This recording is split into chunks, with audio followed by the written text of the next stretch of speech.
वडोदरा से ये खबर सामने आ रही है। स्मार्ट सिटी वडोदरा का स्मार्ट विजन अब सवालों के घेरे में है।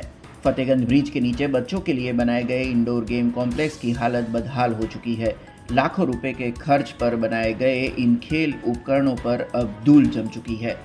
दरअसल ये इंडोर गेम लंबे समय से तैयार हो गए थे, लेकिन आज तक बच्चों के लिए खोले ही नहीं गए। इसीलिए स्थानिक लोगों और सामाजिक कार्यकर्ताओं में गुस्से का माहौल है। सामाजिक कार्यकर्ता अतुल गामेची का कहना है कि स्मार्ट सिटी के नाम पर जनता के पैसे से बने खेल उपकरण अब शोभा की चीज बनकर रह गए हैं। उन्होंने मांग की है कि प्रशासन जल्द से जल्द इसकी साफ सफाई करवाए और इस इंडोर गेम कॉम्प्लेक्स को बच्चों के लिए शुरू किया जाए।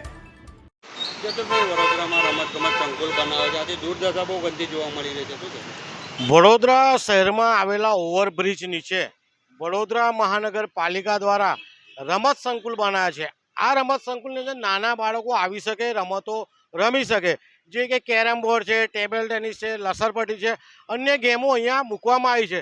પરંતુ આ જ્યારથી બનાવવામાં આવ્યું છે ત્યારથી ધૂળ ખાતી હાલતમાં છે।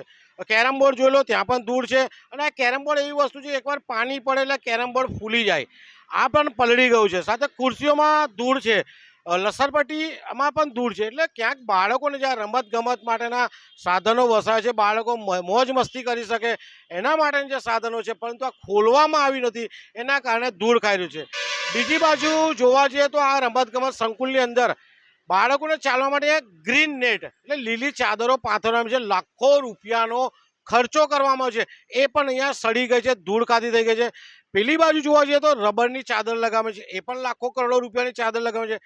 ક્યાંક ને ક્યાંક વડોદરા મહાનગરપાલિકા આવું અવનવું આયોજન કરીને ભ્રષ્ટાચાર કરી લે છે અને ભ્રષ્ટાચાર કર્યા પછી આ વસ્તુ કોઈ વાપરવા લાયક રહેતી નથી તેવા પ્રયાસો કરે છે।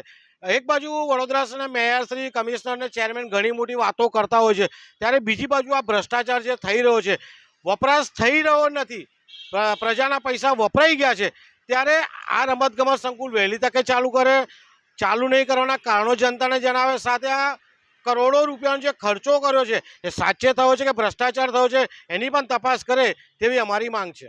हमसे जुड़े रहने के लिए हमारे YouTube चैनल को सब्सक्राइब करें और नई वीडियो की नोटिफिकेशन के लिए बेल आइकॉन को दबाएं।